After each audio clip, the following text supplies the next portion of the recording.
This podcast is brought to you by Kempower, the reliable, quick, and scalable EV charging solutions for everyone and everywhere. And StarCharge, the largest EV charging manufacturer in the world, and is also a provider of residential and commercial battery storage.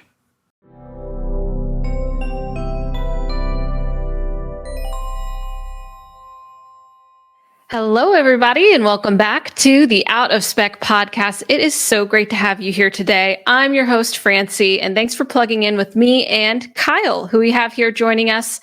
You know, the Tesla Supercharger network is never really not lingering in the peripheral of the EV world, right?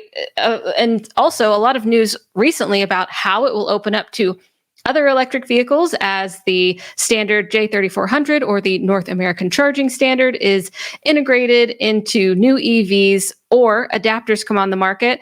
But additionally, Tesla has been putting in what we call Magic Docks, which are Tesla Superchargers with a CCS adapter built in. So opening up the network is really cool. There's been changes to it. There's been optimizations. And then there's also, of course, challenges along the way with interoperability with the EVs on the ground, on the roads that are plugging into these stations. And that's what Kyle and I are talking about today.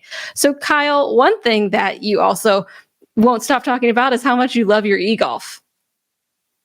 I love my e-Golf. Yes.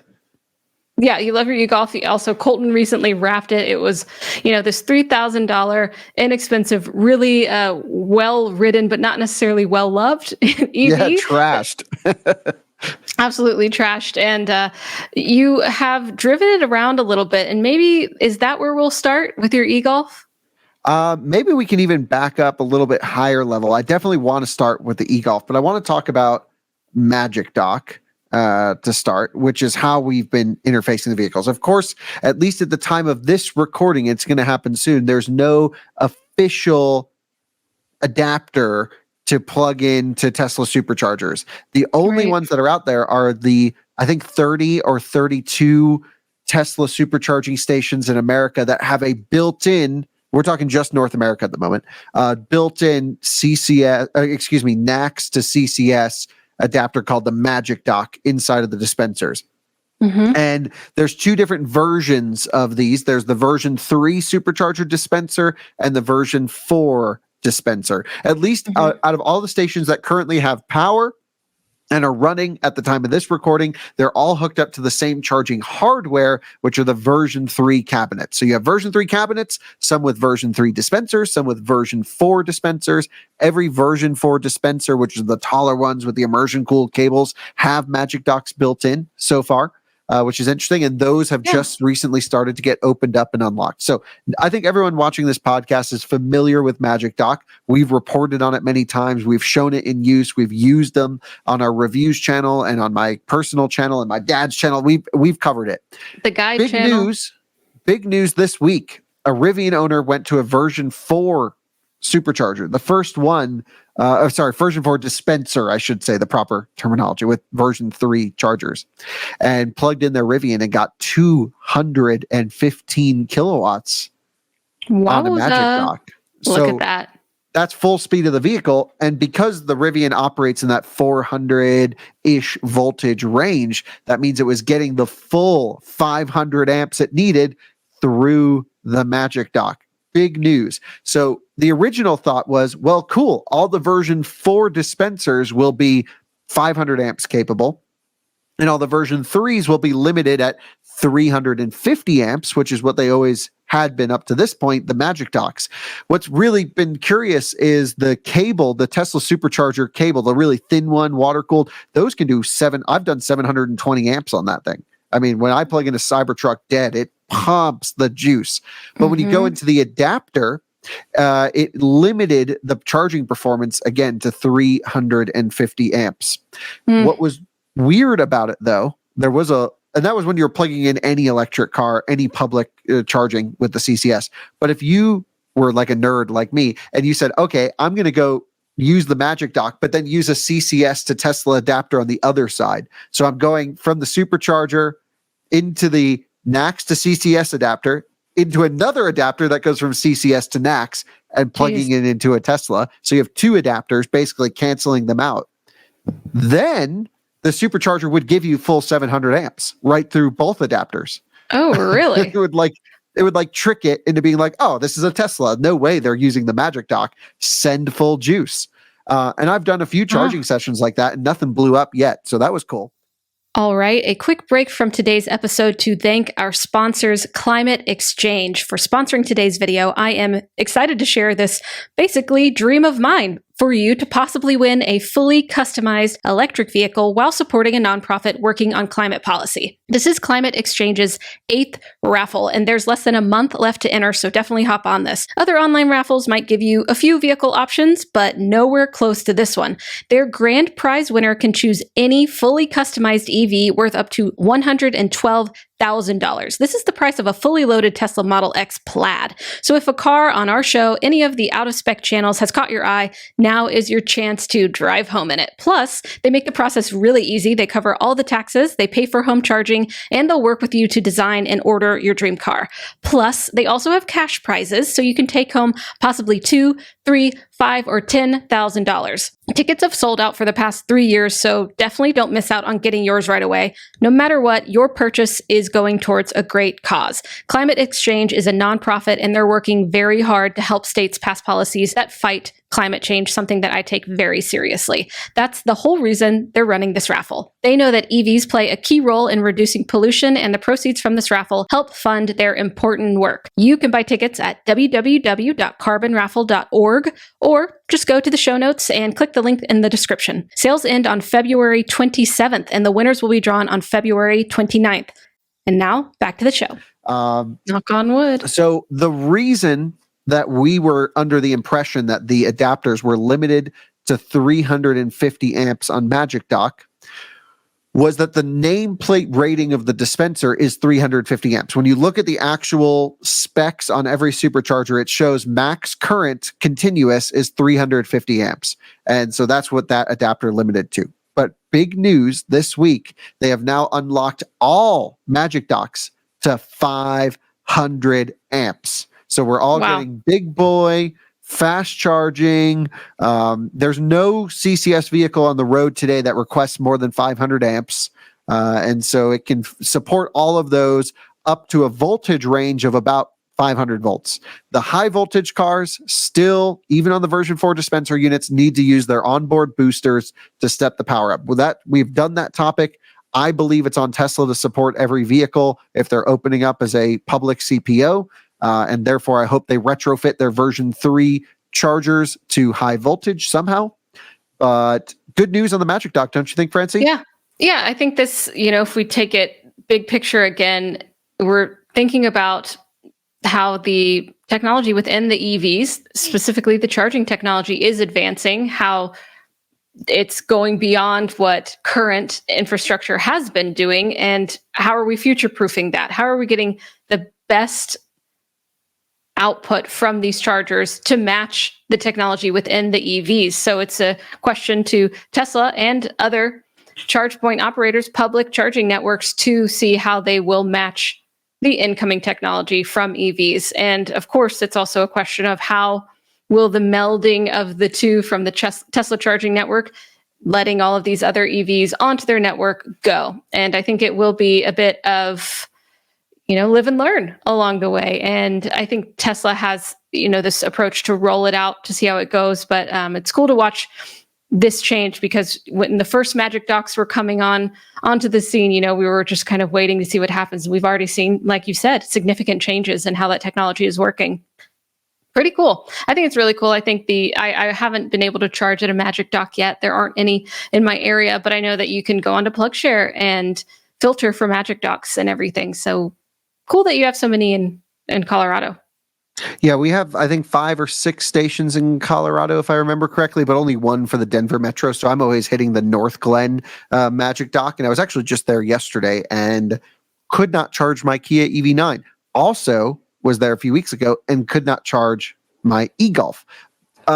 So this is the other topic I wanted to bring up, which is interoperability. Tesla's obviously making changes to their communication with every EV on the market. And also with Magic Dock supporting multiple vehicles, this is great for them to test their communications with other EVs.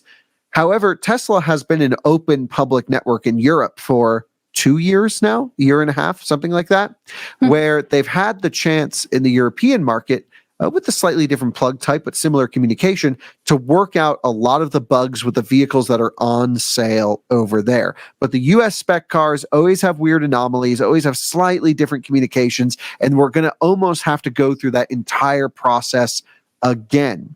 So I just want to back up for a moment, which is if you can pull up one of my other tweets visiting an EVgo station with the Golf. I filmed this entire experience for the Kyle Connor YouTube channel. So it's up for YouTube if you want to, up on YouTube if you want to watch all of this. But I essentially went on a mini road trip. My Golf, leaving the city is a road trip. The thing's only got 40 miles of range or 45 miles of range. So I decided to do a 150 or 160 mile trip, something like that, in one day. And what I did was I left my house pretty much fully charged and I drove to the farthest away charging station I could, which is the EVgo station in Thornton. And I arrived to only one working charger, which a Solterra was charging at. You can see the state of the site here. I should also mention I was just there last night again, and they have fixed everything. But I think it took my video to get them to fix everything, which is kind of disappointing. If you're tuning in not on YouTube, Kyle has posted photos and, of course, the video. But Myrtle, the charger, is all taped up. You can't charge CCS there, and then Xavier is out of service, which is what the chargers are named, of course. Right. So there was just one working. And the only one that was working was a Delta City charger, which are the 100 kilowatt units, the small ones, not the big high power units. And so I pulled in at 0 miles. I was dead. There was no backup. I had this only option to charge. After the Solterra left, which they only charged to 40%, first time ever not full charging one of those things, which was really nice. I thought, I'm going to be here for the next 5 hours. Better, grab a blanket and take a nap. But no, it worked out pretty well. So they left, and then I went to plug in the Golf, and it would not charge. It would not charge. I would plug in, unplug, plug in, unplug, and it kept saying connection error. And I called up EVgo, and they said, okay, well, that's the only working charger. And I was like, look, I don't want to tow this car. I called up some folks that I know over there. They're like, can you just inspect the handles on the high power unit? If they're not dangerous, we'll at least activate it for your one charging session, and we'll make a note to roll a tech immediately to get this site back up and running. And that is exactly what they did, by the way. But again, it took me having to make a video and calling them to fix this stuff. So it wouldn't charge on the Delta City, but the car charged fine on the Delta High Power. So I had a call with Jeremy Whaling, who's been on this podcast before. And I asked Jeremy, why do you think the Delta City unit was charging the Solterra, but not my e-Golf? And he said that there is on the early e-Golfs, which is I think in the US, 2015, 2016, I think 2016 may have been the first year in the US. They sold them from 14 in Europe. They handle the proximity pilot communication wrong. Volkswagen didn't follow the spec properly. And so it's without of tolerance to how it should be is my rough understanding. Forgive me if I'm getting some of this wrong, but it's the car has a very unique way of communication. And I believe the e-Golf uses DIN 70121, but there's also ISO 15118, and there's CAN spec communications for DC charging. There's 4 or 5 major ones, but I think this uses DIN 70121. And so anyway, the Delta Cities just don't work with the e-Golf. Now, Jeremy said that they have a fix in place coming soon, so that this isn't an issue, but there's very few of these cars on the road, and it's really up to these major network operators to find these cars, track them down. How do they even get these things in the lab anymore? And make sure that the new hardware that they're purchasing, because again, EVgo doesn't produce this hardware. How do they make sure that it works with the older cars? This is going to become an increasing topic of, we're going to have a lot of different vehicle types we need to support, a lot of interoperability testing. Charin is an event that we go to for in-person testing, but I also think there needs to be some software and back-end systems to do a lot of this through AI, which we'll have a conversation about maybe with my friend David, who's actually working on that project in the near future. Could be kind of interesting. But ultimately, I knew something was up with the e-Golf after this experience handling the proximity pilot. So that was my EVgo experience with that. The reason I'm bringing this up is that I brought the vehicle on the way home. Now, of course, I'm I know that it charges on charge point units just fine. I've never charged my e-Golf on a Magic Dock. Let's see if it works. And it did not work at Tesla.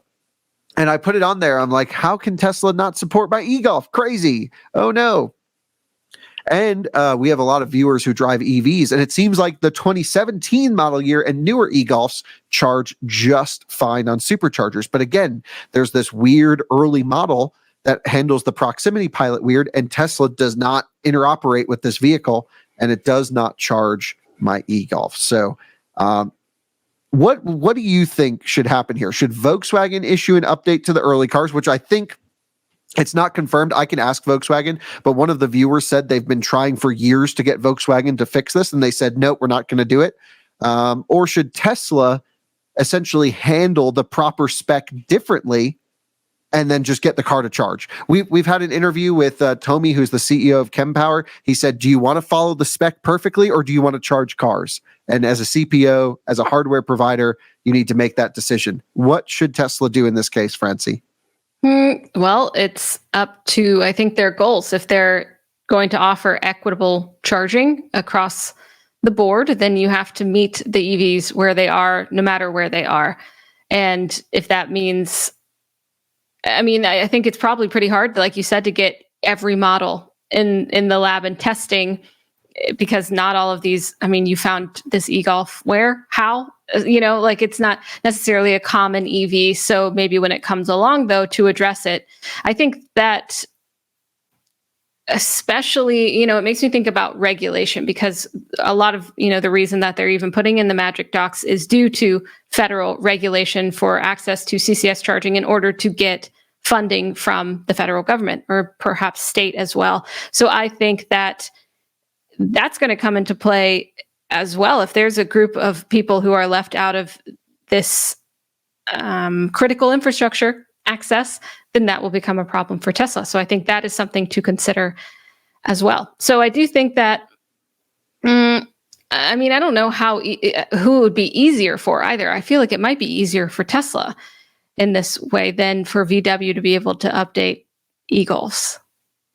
Yeah, so again, I'm not sure what the answer is. If you look at EVgo's answer, they go, well, we can't convince the automakers, so we're going to work our chargers around all of these weird vehicle issues. And some vehicles have issues if you show too much of like some cars will just brick if the charger says it can give you 500 amps. Like they have to ramp up with the vehicle request, which is why you'll see different chargers. Like on my Rivian, I can see the max power from the charger. And as my vehicle's requesting more, the charger is increasing, saying what it can do. But the whole time it can just do 500.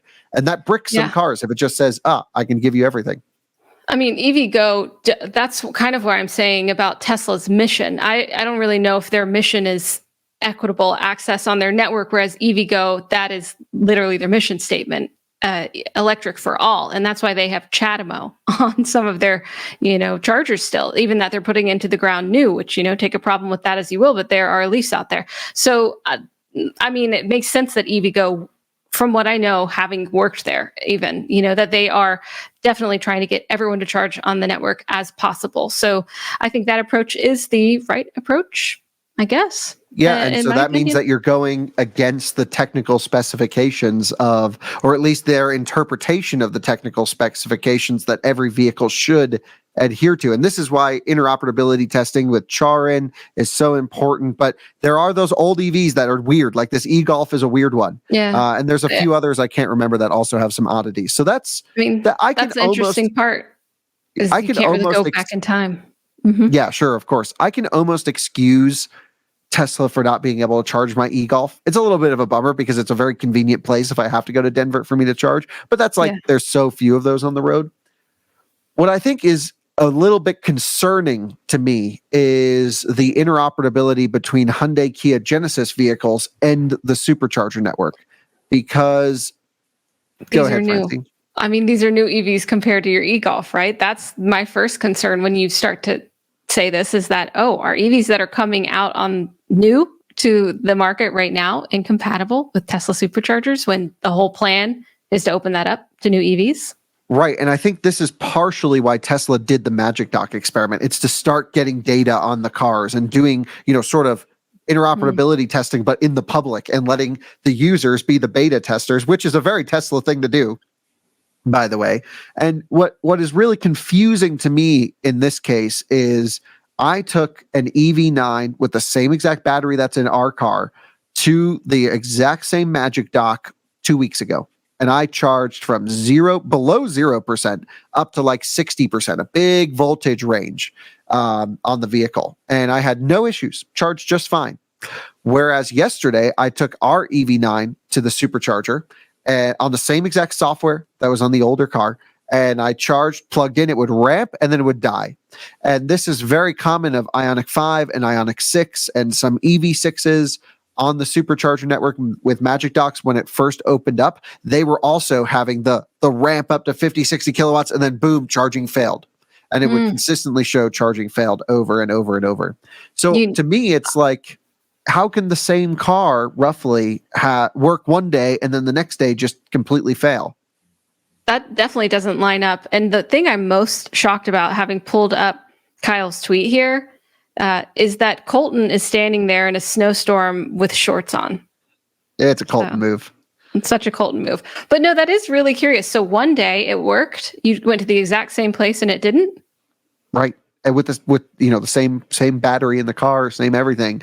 And it exhibited the same behavior that certain Ioniq 6 vehicles have been showing in Ioniq 5s, where they ramp and die. Now, it was my understanding that Tesla and Hyundai Kia Genesis engineers had been working on this and have come up with a solution. And in fact, in Europe, because they have the native CCS plugs on them, like I had an EV6 GT that would only charge at like 44 kilowatts on a version 3 supercharger, but would do 100 on a version 2, where they had to actually limit the power above this failure point just to get cars to charge.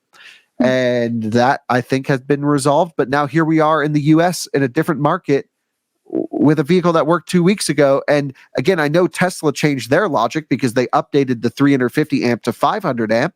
And here's the EV9 after that update not working. Now, there's still more testing to be done. There's still different scenarios that I can do. I can bring the EV9 down to 0. I guess I got really lucky the first time pulling it on fumes with the first EV9, just assuming it would work, forgetting that there was interoperability issues with the Hyundai Kia Genesis vehicles on Magic Dock. And I'm just shocked to see it here again, to be honest. And this brings up the question, is it software in the vehicle or is it software in the supercharger? I just got a software update for the cooling of the AC onboard charger of the EV9. Does that fix some of this communication? I don't know. I don't think so. That's just for AC charging and just for a cooling pump, not even to do with communications, is what they say. But yeah, this is like, okay, now it comes to the Tesla Supercharger network opening up is going to be buggy. We're seeing it right now. I've had 2 examples in the last 2 weeks of a failed charging session where I can take that same vehicle to a different network operator, both Electrify America in this case, and have flawless, great charging sessions, which it shows that Tesla worked really well with Tesla vehicles. And maybe they haven't done these years of groundwork on interoperability with all these weird and new and quirky electric vehicles that they're going to have to charge. Yeah, I mean, I don't think that I don't know how long they were planning to do this is the North American charging standard announcement. I don't know if it was years of experience or if it was more, years prioritizing the Tesla cars on the road. And you've mentioned in a couple tweets, maybe it's time to bring back Rate Your Charge. I know that when you did decide, maybe we'll just do it for those big alerts, really widespread problems, that would be the point as now. But are people respond and they're saying, wait, no, maybe this is actually really helpful and it shouldn't be downgraded quite yet. Maybe with the opening of the Supercharger network, it's something to consider. What do you think? Yeah, something to consider at a minimum, for sure. It just costs us money and time to do these programs. So maybe it's worth it. Maybe it's not. We'll see. But what again, this brings me back to what is Tesla doing to ensure interoperability? They have never spoken publicly about this. And I think, and my guess, and talking to automakers and reading between the lines on the charging teams, there is communication between the automakers that have agreed to use NACS and the Tesla charging team. And I'm sure by the time the vehicles ship with a native NACS port, the interoperability between those vehicles and every version of the supercharger network will be completely sorted, dialed, and no issue. I hope. We'll see. But that's my expectation. When Tesla starts putting public CCS adapters on their chargers, this opens them up to having to charge every EV, regardless if the automaker has an agreement with them or not, just like your VinFast doing their stuff. And my opinion is when you're a public charge point operator, you are now taking the responsibility of dealing with the niggles of all of these cars, or you leave people stranded. And that's why I think maybe it is worth bringing Rate Your Charge back, because our viewers own probably one of every electric car on the planet. And, I even know one of our viewers has a Navara. So probably one of everything and, or close to it. And so we can really start to dial this in and figure out what cars work and what cars don't. And, the other thing I should mention is Tesla charging follows Rate Your Charge, the official Tesla account. So they know about it. They follow it. Every charge point operator follows it. So it's got the eyes of the right people. We have the right people, our nerd viewers, to help provide the best information possible. Yeah, I'm thinking maybe we bring it back. But this is more of a topic of supercharger networks going through some changes. EV9 charged one day. The next day it doesn't. It's inconsistent. It's buggy. I'd love to know what Tesla's doing and what's causing all of this. I think it would be... Those are my thoughts. Yeah, great to see what they're doing in their own version of their lab, their charging lab, and their interoperability testing. Of course, Tesla is rolling out in phases access for certain automakers and their EVs to the supercharger network, starting with Ford, probably closely followed by GM.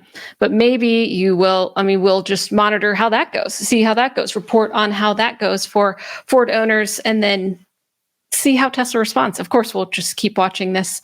It is interesting, a change in just a day in terms of accessibility of a charger, and it's not due to anything going wrong with the charger necessarily, but more things on the back end and the interoperability, which is a great question when we're thinking of making the EV charging public network better, which is just always what we're pushing for. But yeah, at least we know Tesla maintains the hardware in the ground. We at least know that I see service techs at chargers all the time. They're usually online. Very rarely, it does happen, but very rarely do they go offline.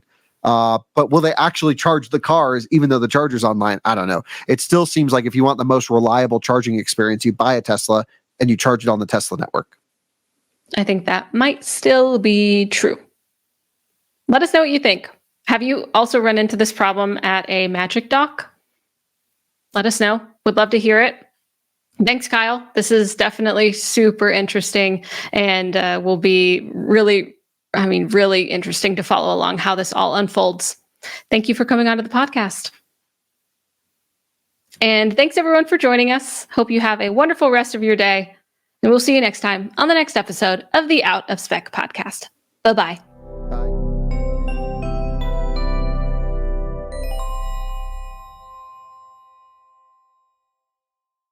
This podcast is brought to you by Kempower, the reliable, quick, and scalable EV charging solutions for everyone and everywhere. And StarCharge, the largest EV charging manufacturer in the world, and is also a provider of residential and commercial battery storage.